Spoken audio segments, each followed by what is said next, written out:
நேற்று நேற்றும் முகூர்த்த நாள், இன்றும் முகூர்த்த நாள்.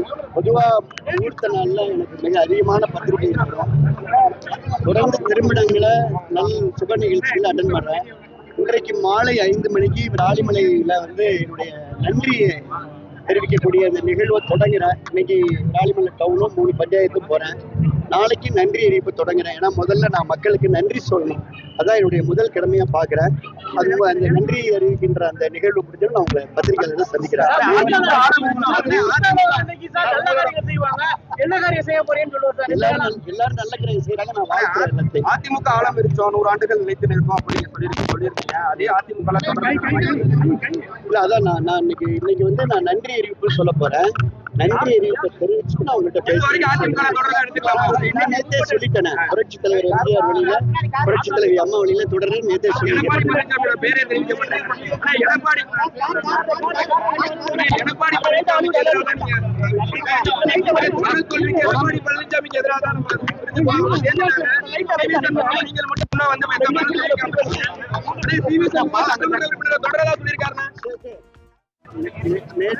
நேற்று முகூர்த்த நாள், இன்றும் முகூர்த்த நாள்.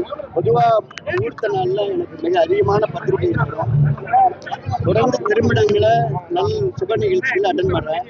இன்றைக்கு மாலை 5 மணிக்கு ராலிமலையில் என்னுடைய நன்றியை தெரிவிக்கக்கூடிய அந்த நிகழ்வை தொடங்குறேன். இன்னைக்கு ராலிமலை டவுனும் 3 பஞ்சாயத்தும் போகிறேன். நாளைக்கு நன்றி அறிவிப்பு தொடங்குறேன். ஏன்னா முதல்ல நான் மக்களுக்கு நன்றி சொல்லணும். அதான் என்னுடைய முதல் கடமையா பாக்குறேன். அது அந்த நன்றி அறிவிக்கின்ற அந்த நிகழ்வு முடிஞ்சு நான் உங்களை பத்திரிகையாளர்களை சந்திக்கிறேன். எல்லாரும் நல்ல காரியம் செய்யறாங்க. நான் வாழ்த்துறேன். அதிமுக ஆழம் இருச்சோம் 100 ஆண்டுகள் நிலைத்து நிற்போம் அப்படின்னு சொல்லியிருக்கீங்க. அதே அதிமுக இல்ல, அதான் நான் இன்னைக்கு நான் நன்றி அறிவிப்பு சொல்ல போறேன். நன்றி அறிவிப்பை தெரிவிச்சுட்டு நான் உங்கள்கிட்ட பேசுறேன்.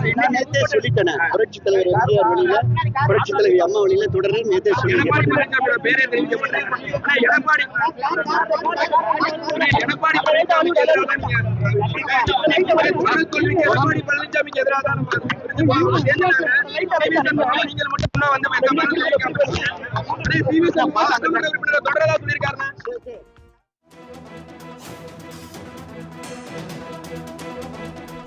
முன்னாள் அமைச்சர் சி விஜயபாஸ்கர் செய்தியாளர்களை சந்தித்தார். அப்போது பேசிய அவர், வாக்களித்த மக்களுக்கு நன்றி தெரிவித்துவிட்டு என் முடிவை தெரிவிக்கிறேன் என்றும் தனது முடிவை தெரிவிப்பதாக சி விஜயபாஸ்கர் தெரிவித்திருந்தார். மேலும் எம்ஜிஆர், ஜெயலலிதா என்னுடைய பயணத்தை தொடர்கிறேன், வழியில் என்னுடைய பயணத்தை தொடர்கிறேன் என்று சி விஜயபாஸ்கர் செய்தியாளர் சந்திப்பின் போது தெரிவித்திருந்தார்.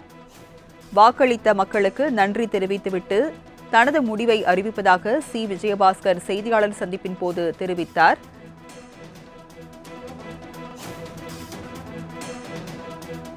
திருவான்மியூர் காட்டன் ஹவுஸ் இப்பொழுது OMR காரப்பாக்கத்தில் மே 29ஆம் தேதி பிரம்மாண்ட திறப்பு விழா.